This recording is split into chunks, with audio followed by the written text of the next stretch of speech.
एक घने जंगल के बीच विशाल बरगद का पेड़ था और उस पे बहुत सारी पक्षियाँ बसेरा बनाकर रहती थी। बहुत समय तक रहने से उन पक्षियों को उस पेड़ से लगाव हो गया था।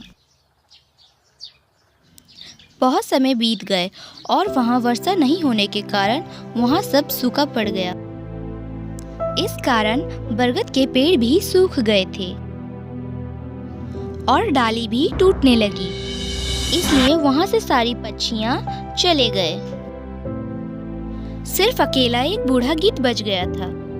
उसने देखा कि उसके सभी साथी पक्षी उसको छोड़कर चले गए।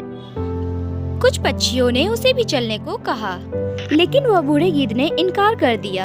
उसने कहा, मेरा जन्म इस पेड़ पर ही हुआ है, मैं इस पेड़ को छोड़कर नहीं जाऊंगा।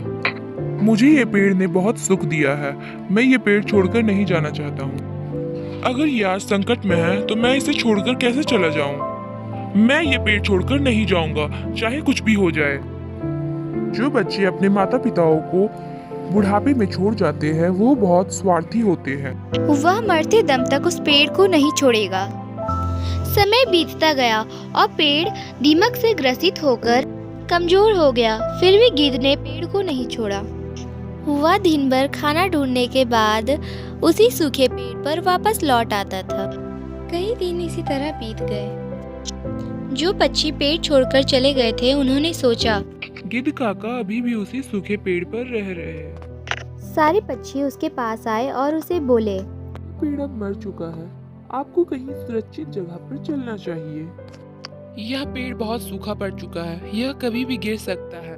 यह पेड़ मेरे माता पिता समान है, मैं ये पेड़ को नहीं छोड़ना चाहता हूँ और मुझे ये पेड़ ने बहुत सुख दिया है, मैं इस पेड़ को नहीं छोड़ना चाहता हूँ। तुम्हें छोड़ना है तो जाओ, छोड़ दो। ठीक है ना, तुम्हें समझ आया? अब तुम यहाँ से चले जाओ। सारे पक्षी वहाँ से निराश होकर चले गए और इंद्र के पास जाके चुगली कर दी। सारी बातों को ध्यान पूर्वक सुनने के बाद इंद्रदेव गिद्ध के पास जाते हैं। इंद्रदेव ने गिद्ध से कहा, ओ बूढ़े गिद्ध, तुम्हें यहाँ से अब चलना चाहिए, क्योंकि इस पेड़ में अब ना पत्ते बचे हैं और यह पेड़ बहुत कमजोर और सूखा भी पड़ गया है, इसलिए तुम्हें कहीं सुरक्षित जगह पर चले जाना चाहिए।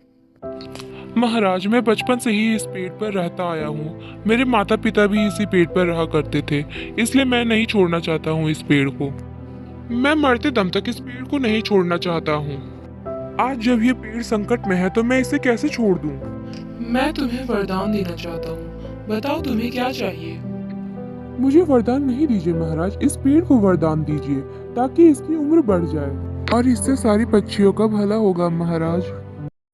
इंद्र ने गिद्ध की बात मान ली और पेड़ को हरा भरा कर दिया और वर्षा भी करवा दी। जंगल के सभी पेड़ पौधे हरे भरे हो गए। जो जीव जंतु जंगल छोड़कर चले गए थे वो वापस आ गए। सभी पक्षी पेड़ पर आकर चहचहाने लगे। इस कहानी से यह शिक्षा मिलती है कि हमें अपनों का साथ बुरे वक्त पर नहीं छोड़ना चाहिए।